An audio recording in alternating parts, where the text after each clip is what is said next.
All right, so this chapter is called Thermodynamics. And Sean was like, didn't we learn this already? We learned a part of it. We learned thermochemistry, okay? Thermochemistry is half of thermodynamics. What we learned is that reactions produce heat or absorb heat, right? What are the words for that? Very good, okay? Yes, thank you. I got one in school and one at home. Exothermic was a negative delta H, and endothermic was a positive delta H. And we learned all different ways to calculate delta H, right? We were able to calculate it using heat of reaction and calorimetry. We were able to calculate delta H by doing the sum of the heats of formation of the product minus the sum of the heats of formation of the reactant. We also learned delta H was bonds broken. We used this on the test this week, or last week. Bonds broken minus bonds formed. Bond enthalpies can also give us heat of reaction.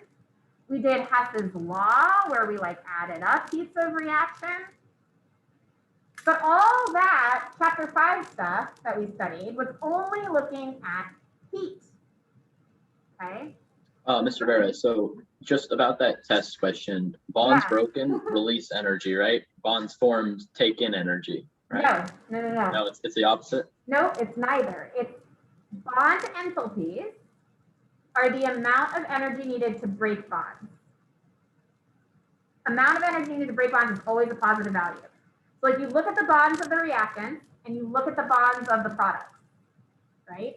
Bonds broken meaning reactants, bonds formed meaning products. Both of those values are energy inputs.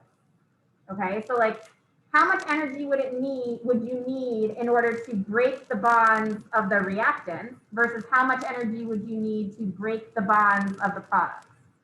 But both of those are positive values.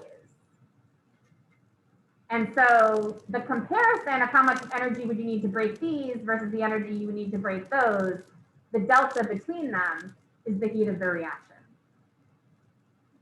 Okay. Okay. Which is a little confusing because we say broken and formed. It's another way to say reactants and products, you know? Okay. So when we learned this, you guys, we also learned that a negative delta H, a reaction that releases heat, that this is what we call favorable in terms of spontaneity. If a reaction releases heat, it's more likely to be spontaneous. It's more likely to just happen on its own. Endothermic reactions tend to be less favorable in terms of spontaneity. In terms of happening on their own without outside intervention, okay? So what is this whole spontaneous thing that I keep talking about? If a reaction is what we say spontaneous, we mean that it is a reaction that happens without outside intervention.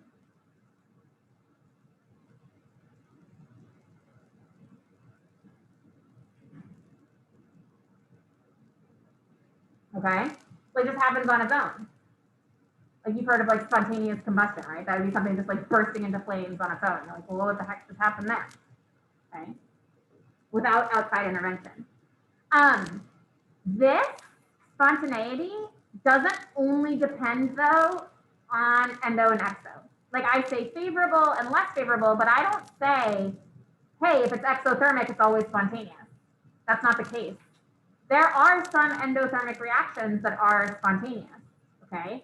Spontaneity does not only depend on enthalpy, okay? It depends on enthalpy, like we were just talking about, and a new factor that we have not yet talked about, entropy.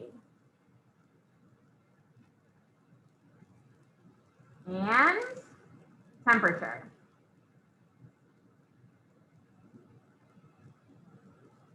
anybody know what entropy is? No? Come on, I feel like I must have talked about it at some point. I haven't. Eddie definitely does. Eddie, are you there? Sean, I am here. Eddie, what's entropy? Wait, it's the order. It's disorder or order of stuff. You're Right. okay, Sean. Sean O'Neill just like yelled in before Eddie could talk. Eddie, I knew you knew it. All right, that was hilarious. No, so like Eddie, I was like, Eddie, are you there? And Eddie's like, yeah, I'm here. And like Eddie was like about to politely answer the question, and Sean O'Neill just like unmutes and like yells, it's order and disorder. Like before Eddie could answer. All right, it's not funny to you guys because you couldn't hear it, but I could hear it.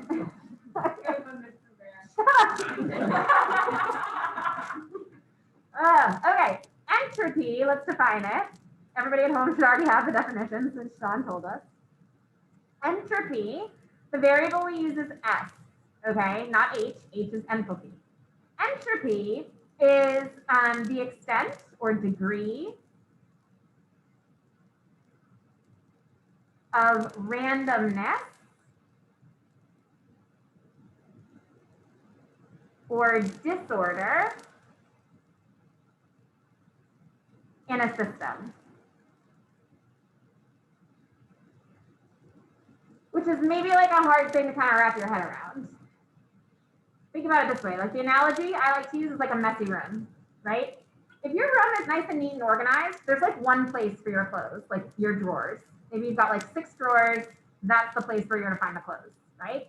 It's not totally ordered. Like you could have messy drawers. You could have, you could have some like socks mixed in with your t-shirt drawer. That would be weird, but whatever, it might happen.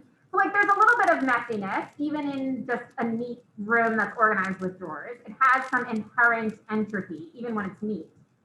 But like imagine your room when it's a mess. Where are your clothes? Are they in the drawers?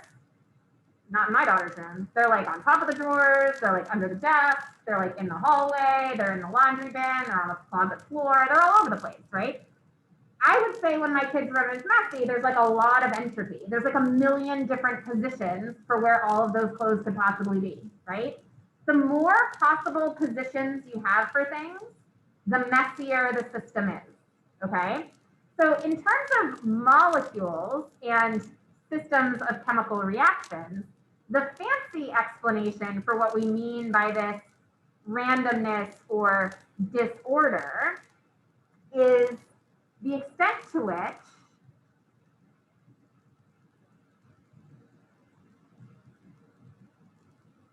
the total energy of a system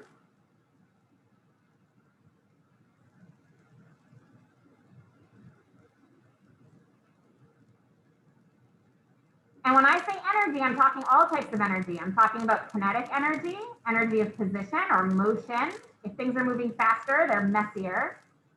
And potential energy, energy of position, okay? The more possible positions or locations, the more disorder you have. Kinetic energy example for the messy room would be like, oh, you threw a piece of laundry up and it got stuck on the ceiling fan and now it's like moving around in the top of your ceiling. Like that's crazy, right? More disorder. So like the faster your molecules are moving, the more disorder they have. The more different types of molecules you have flying around in a sample, the more potential energy, the more disorder you have. So the extent to which the total energy, both kinetic and potential of a system is distributed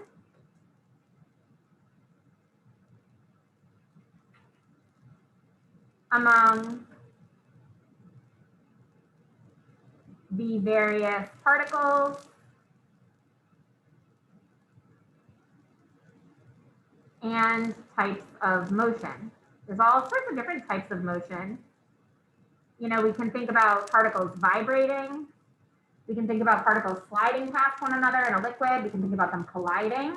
Also, when you go to college, the way that the particles move, whether you're talking about rotation versus like translation, like particles spin, like they move like this. Like that's one type of motion. They also move through space. That's another type of motion. All those different types of motion, all the different possible places where these things exist, all of that comprises how much disorder a system has. How messy is the system, okay? So, Spontaneity does not just depend on enthalpy. It also depends on entropy, and that's what thermodynamics is, okay? So now let's define thermodynamics versus thermochemistry. And if any of you are planning on becoming engineers, you will take 2 years of thermodynamics in college. You'll take Thermo 1 and Thermo 2. This is the study of the spontaneity. And the reason why we care about spontaneity is because spontaneous reactions can do work, right? And we care about, can this, explosion get my rocket up into space? Can this burning in my combustion engine drive my car? So it's the study of the spontaneity and useful work of reactions. And of course, spontaneity will depend on delta H, delta S, and temperature.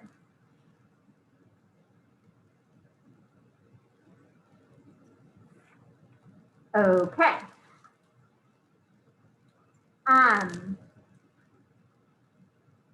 Let's talk about not just messy rooms, let's talk about like chemistry now. Like what makes something have more or less entropy. So like what results in greater entropy? Remember F. Okay. Let's just make a list.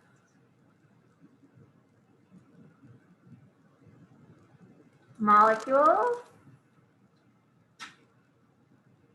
made up of more atoms, or that have a greater molar mass. They're going to have more entropy than a very small, simple molecule with a small molar mass, right? So the more particles you have in the molecule, the more entropy it has. The more molar mass and electrons flying around it has, the more entropy it has, okay? So like compounds tend to be more disordered than elements, pure substances, right? Okay.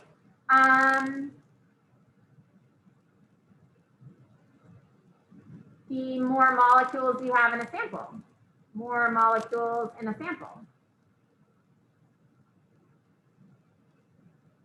So if you had a sample with like 10 molecules versus a sample with 50 molecules, the one with 50 molecules has more disorder. It's going to feel a lot crazier in here when we've got all 20 of you back in person, right? More people in the room, more disorder. More molecules in the sample, more disorder. In terms of states of matter, solids are the most ordered, and then liquids are a little messier, and then gases are the most messy, the most disordered. So I have just listed these states of matter from lowest to highest entropy. Because solids only have that vibrational motion, particle A can only be next to particle B, right? In a solid, you're only going to have interactions right there. There's no chance of particle A on this side of my solid sample moving past particle F that's over here in the solid, right? Because they don't move, they just vibrate. So there's no chance for this particle here and this particle here to interact, only here. But if it's a liquid, could these pass by each other? For sure. And if it's a gas, not only do they pass by, they might even collide, right? So solid to liquid to gas, more entropy. Aqueous is a little different. Aqueous kind of falls right here in the middle. Okay? Solid going into solution, more disorder. Liquid going into another liquid, more disorder. Okay, so solid to aqueous, liquid to aqueous, those become more disordered because now you've got interactions between your solute and your solvent. But gases don't want to go into solution. You can get gases in a solution, but as soon as you crack open that soda can, where does the gas go? Out, right? Spontaneously. It would rather be a gas. Okay, so you've got more disorder as a gas than pushed into solution. All right. Another thing that can result in more entropy, if you had just like an all gas phase reaction, more moles of gas. Okay, so if you have a sample that's going from fewer moles of gas to more moles of gas in a reaction, more moles of gas is more disorder. If you're talking about a solution that is less concentrated is more ordered than a solution that is more concentrated, okay? And then of course we said temperature, right? If you go from low temperature, it's more ordered, to higher temperature, okay? You've got more and more entropy the higher the temperature is, because you've got more motion, right? Now, the only time you have zero entropy, so remember how I was saying, like, even if your room is neat and like all of your clothes are in your drawers, there's still some inherent messiness there, right? Like you've got red t-shirts next to white t-shirts, like that's disorder, okay? The only way to have absolutely no disorder is to have a pure substance at 0 Kelvin, okay? So the only time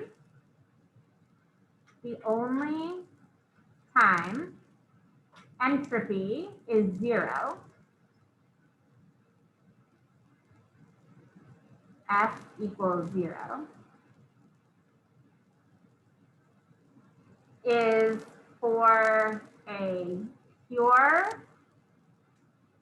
crystalline solid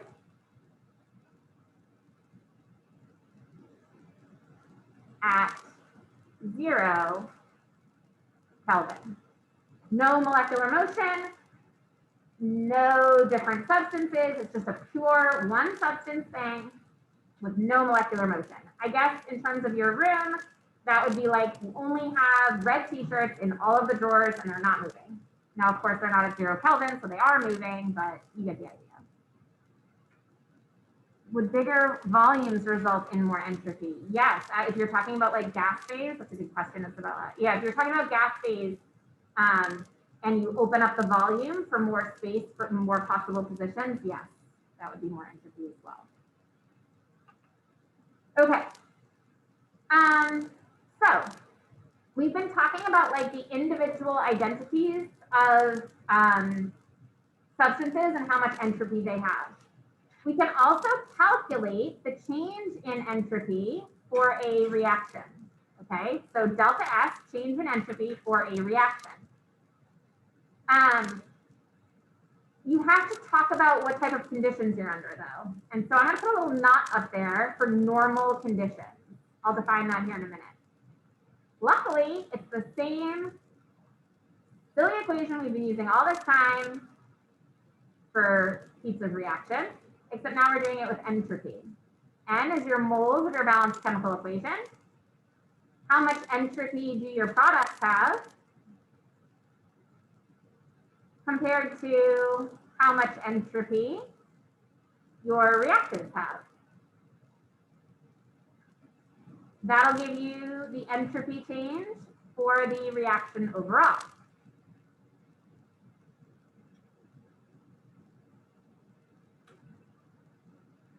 Okay. Now,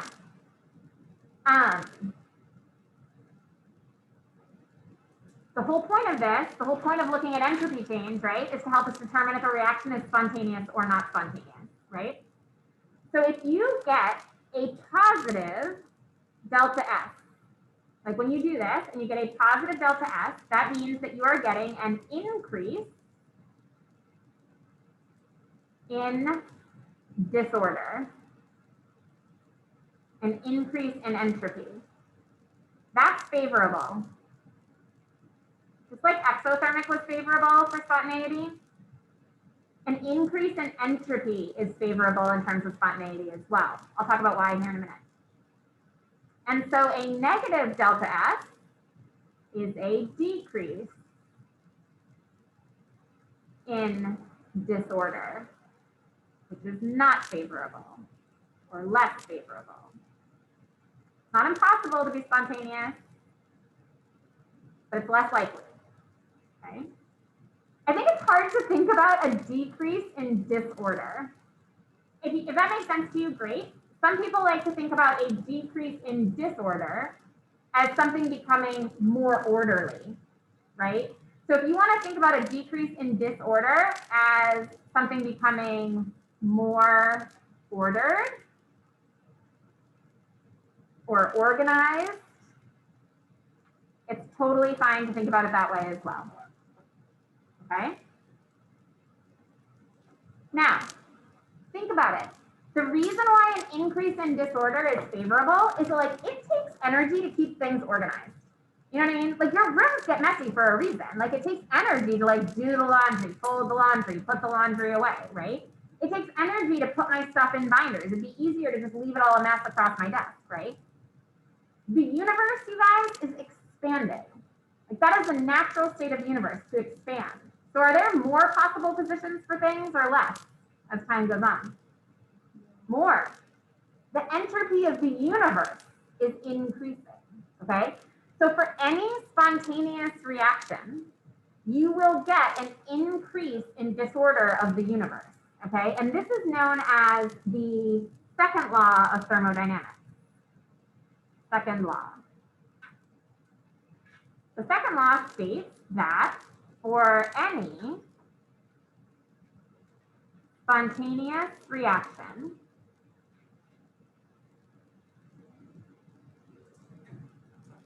the entropy of the universe increases. Now, that's not to say that a negative delta S can't be spontaneous. It can, but that's going to depend on heat as well, okay? But for a spontaneous reaction, even one that maybe has a negative delta S of the system, the universe, the entropy of the universe as a whole, system and surroundings, will increase.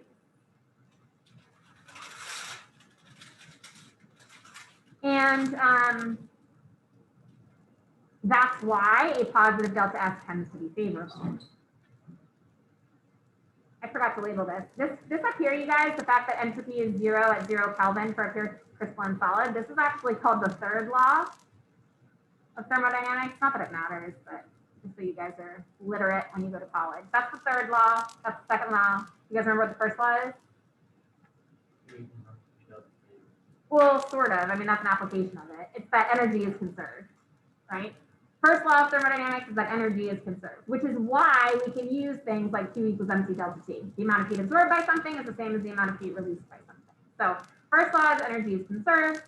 Second law is that the entropy of the universe is increasing for all spontaneous reactions. And the third law is that the only time you have no entropy, no disorder, is at 0 Kelvin for a pure crystalline solid.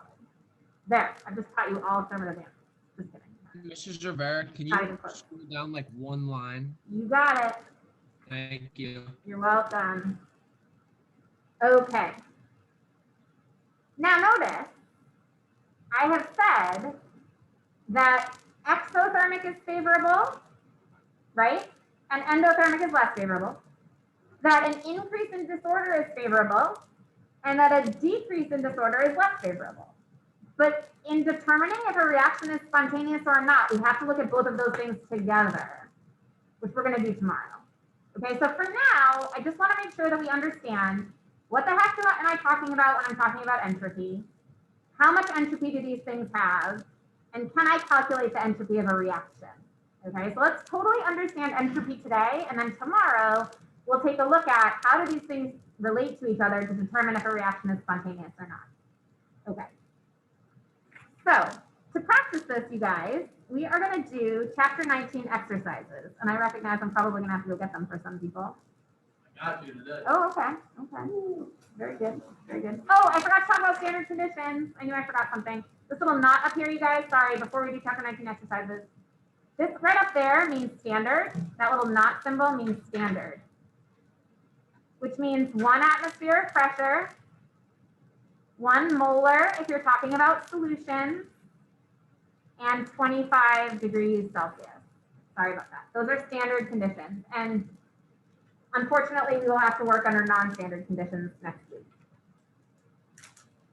Okay, so So let's start off. The chapter 19 exercises look a little weird. Mrs. Bodmer, when she made these copies, kept like the chapter thing on front. So they look like this. All right, I'm going to stop recording here. People at home, if you're listening to this lecture, we're just going to do some chapter 19 exercises, and I'll post the answer key. So you can just check your answers, okay? Is it the exercise or the Exercises, not warm-ups.